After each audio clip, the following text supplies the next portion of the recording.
Hello. तो कैसे हैं आप सभी? आई होप सब बढ़िया ही होंगे। तो हम लोग बात कर रहे थे इंट्रोडक्शन ऑफ एक्सरसाइज 6.2 मतलब प्रश्नावली 6.2 का परिचय। मैंने कहा था कि इस एक्सरसाइज में हमें टोटल 2 थ्योरम यानी कि 2 प्रमेय पढ़नी है। प्रमेय नंबर 1 जिसको एनसीईआरटी में 6.1 प्रमेय कहा गया, प्रमेय नंबर 2 जिसको एनसीईआरटी में 6.2 प्रमेय कहा गया, ठीक है ना।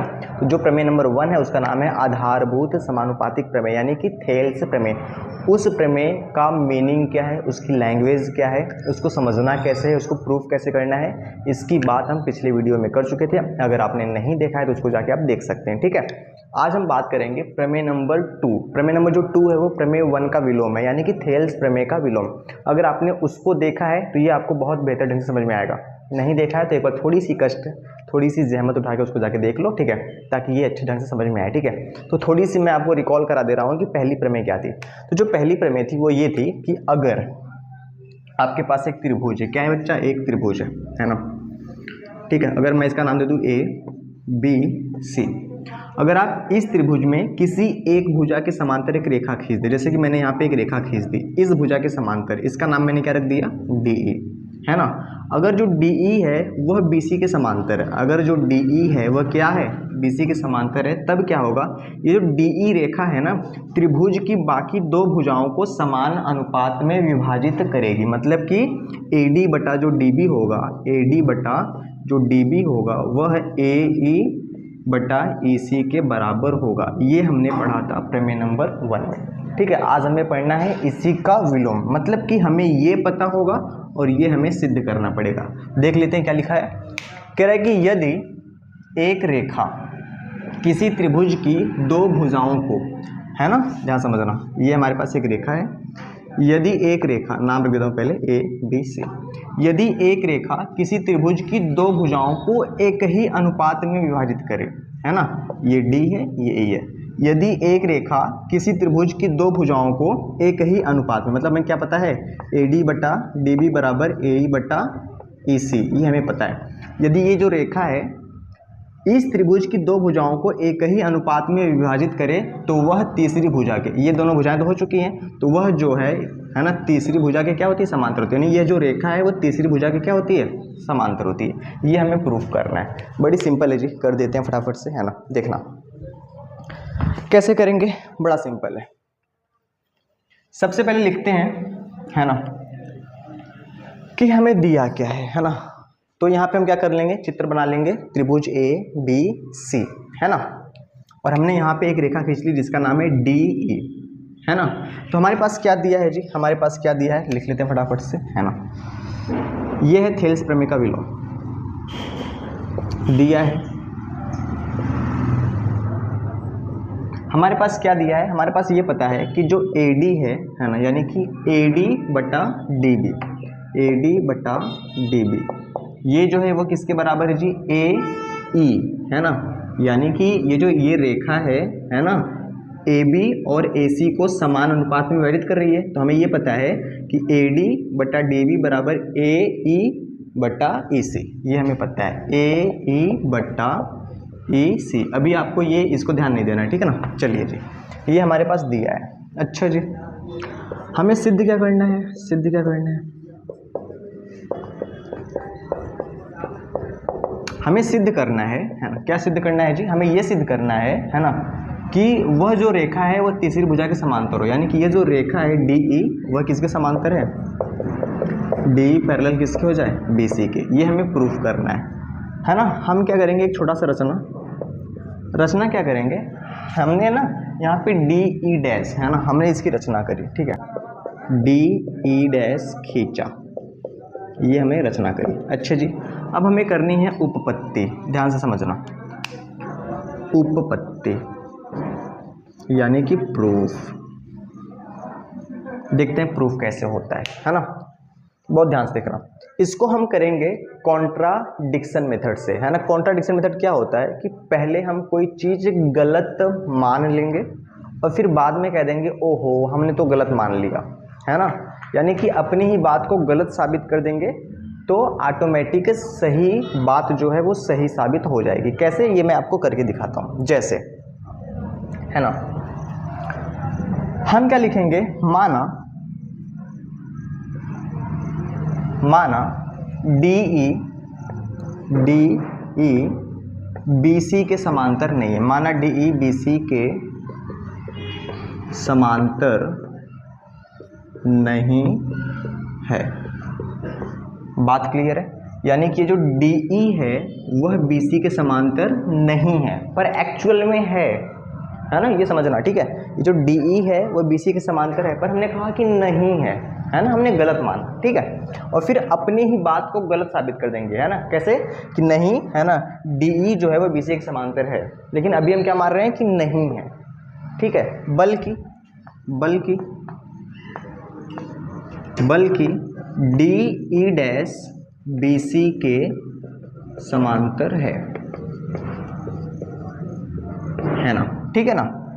बल्कि क्या है, डी ई डैश, यानी ये जो है जिसकी हमने रचना करी है, ये जो है वो बी सी के समांतर है। एक्चुअल में क्या ये आपको इसके समांतर लग रहा है? नहीं, है ना। लेकिन हमने माना कि ये समांतर है, ये समांतर नहीं है ना। हमें क्या दिखाना है? हमें ये दिखाना है कि डी ई जो है वो बी सी के समांतर है। हमारे पास क्या दिया है? ए डी बटा डी बी बराबर ए ई बटा ई सी, ये हमें पहले से पता है। चलिए क्या करेंगे, ध्यान से देखना, है ना। अगर हमने ये माना कि जो डी ई डैश है वो बी सी के समांतर है, यानी कि जो डी ई डैश है वो बी सी के समांतर है, तो हम प्रमेय नंबर 1 से, यानी कि बीपीटी से क्या कह सकते हैं। अगर कभी भी किसी भी त्रिभुज में, ध्यान दो, ए बी सी, किसी भी त्रिभुज में अगर हम कहें कि ये जो भुजा है, ये वाली भुजा इसके समांतर है, मान लेते हैं इसका नाम क्या है? D E dash. अगर ये इसके समांतर है तो इसका मतलब ये है कि ए डी बटा डी बी बराबर ए ई डैश बटा ई डैश सी, ये हो जाएगा। तो हम लोग क्या लिखेंगे यहाँ पे, है ना, हम लोग लिखेंगे बीपीटी से। किससे बच्चा? बीपीटी से। बीपीटी से क्या हो जाएगा? बीपीटी से हो जाएगा एडी बटा डीबी बराबर क्या हो जाएगा? ए ई डैश बटा ई डैश सी, है ना। ये हमने कर लिया। अच्छा जी, आगे बढ़ते हैं, है ना, आगे बढ़ते हैं। इसको हमने मिटा दिया, ठीक है। इतना तक क्लियर हुआ? आगे बढ़ते हैं, है ना। चलिए अब क्या करेंगे, है ना, यहाँ पे हम लिखेंगे जबकि हमारे पास क्या दिया है? हमारे पास ये दिया है कि जो AD बटा DB है, जो AD बटा DB है ना, वो किसके बराबर है? AE बटा EC के, है ना। ये कैसे पता? ये हमारे पास क्या है? दिया है। बात क्लियर है? ये हमारे पास क्या दिया है ना। अब ध्यान से देखो, यहाँ पे AD बटा DB, है ना, इसको कह दे रहा हूँ समीकरण नंबर 1 और इसको कह दे रहा हूँ समीकरण नंबर 2। यहाँ पे क्या है? लेफ्ट हैंड साइड बराबर है तो राइट हैंड साइड ऑटोमेटिक बराबर हो जाएगा। लिख देंगे समीकरण 1 और 2 से, 1 और 2 से, है ना। उम्मीद है कि आपको समझ में आ रहा होगा। तो समीकरण 1 और 2 से क्या हो जाएगा? जब लेफ्ट हैंड साइड बराबर है तो राइट हैंड साइड ऑटोमेटिक बराबर हो जाएगा। तो क्या हो जाएगा? ए ई डैश और ई डैश सी बराबर हो जाएगा ए ई और ए सी। बात क्लियर है जी? बात क्लियर है? Okay okay. अब हम क्या करेंगे? दोनों पक्षों में 1 जोड़ देंगे, है ना। ध्यान समझना। कोई कहेगा सर ये काम क्यों करेंगे? करना पड़ेगा भाई, है ना, कुछ चीज़ें याद करने वाली होती हैं। दोनों पक्षों में 1 जोड़ने पर, अगर हम दोनों पक्षों में 1 जोड़ देंगे तो क्या हो जाएगा? ए ई डैश बटे ई डैश सी प्लस 1, ए ई और यहाँ पे हो जाएगा ई सी प्लस 1। इसके बटे 1 कर लेंगे, इसके बटे 1, है ना। इसका यहाँ गुणा करेंगे तो ए ई डैश प्लस इसका यहाँ ई डैश सी और बटे कितना हो जाएगा? ई डैश सी बराबर यहाँ पे क्या हो जाएगा? ए ई प्लस यहाँ पे ई सी, इसका यहाँ गुणा, इसका यहाँ गुणा और यहाँ पे कितना हो जाएगा? ई सी। अच्छा देखते हैं, A E dash plus E dash C, मतलब कि अगर हम इसमें ये जोड़ दें तो हमें पूरा ये मिल जाएगा। इसमें अगर हम ये जोड़ देंगे तो हमें पूरा क्या मिल जाएगा? ए सी मिल जाएगा। तो यहाँ पे हम लिख सकते हैं ए सी बटा ई डैश सी बराबर, फिर देखते हैं A E plus E C, A E plus ई सी, मतलब ए ई प्लस ई सी, अगर इसको जोड़ देंगे तो हमें कितना मिल जाएगा? ए सी मिल जाएगा। बात क्लियर है जी? है ना। मैंने आपको कई बार बताया कि किसी भी समीकरण में अगर ऊपर की चीज़ें सेम है तो ये इससे क्या हो जाएगा? कट जाएगा। तो यहाँ से क्या हो जाएगा? 1 बटा ई डैश सी बराबर 1/EC। इसका यहाँ गुणा कर देंगे, कितना हो जाएगा, ये हो जाएगा EC बराबर E', है ना। इस बात का मतलब जानते हो क्या होता है, इस बात का ये मतलब है कि EC कहाँ पे है, ये दूरी, ठीक है। और इसका मतलब क्या है, E', यानी ये दूरी। इस बात का मतलब है कि जो EC दूरी है, मतलब E से लेके जो C तक की दूरी है, वह E' से लेके C मतलब कि E' से लेके C तक की दूरी के बराबर है। ऐसा पॉसिबल है, ऐसा संभव है। आपको क्या लग रहा है कि जितना दूरी EC है उतना दूरी E', भी है? बिल्कुल नहीं है ना। तो हम यहाँ पे क्या लिखेंगे, यह तभी संभव है, मतलब यह क्या असंभव है ना। क्या लिखेंगे, यह तभी संभव है, मतलब कि दोनों दूरियां तभी बराबर होंगी जब ये जो E' बिंदु है E पर होगा, है ना। तो क्या लिखेंगे, यह तभी संभव है जब, है ना, बिंदु E' और बिंदु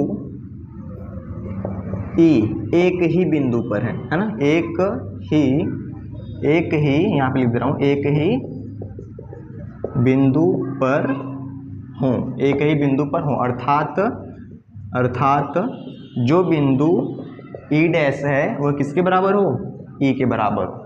बात क्लियर है। अगर ये जो है E' E पर ही है ना, तो अगर E' E पर ही है तो ऑटोमेटिक, अभी हमने क्या कहा था कि DE' जो है, अभी हमने क्या कहा था कि DE' जो है वो समांतर किसके है जी, किसके है, BC के है। लेकिन हमने क्या कहा कि E' जो है वो बिंदु E ही है, मतलब दोनों बिंदु एक के पे है। तो हम क्या कह सकते हैं कि DE जो है वो BC के समांतर है ना। इसलिए क्या हो जाएगा, है ना, यहाँ पे लिख लेंगे अतः, है ना। अब चूंकि दोनों बिंदु सेम ही है तो चाहे मैं E' लिखूँ चाहे E लिखूँ, बात एक ही है। तो हम क्या लिख देंगे, अतः DE जो पैरेलल है वो किसके, BC के है। यही हमें प्रूफ करना था, है ना। ठीक है, यही हमें क्या करना था, प्रूफ करना था। और ये है आपका, ठीक है, प्रूफ। आई होप आपको समझ में आया होगा, ठीक है। बहुत सिंपल सी प्रमेय है ना। ठीक है, तो आज की क्लास में बस इतना ही। मिलते हैं नेक्स्ट वीडियो में, तब तक के लिए धन्यवाद। ओके, बाय और बाय।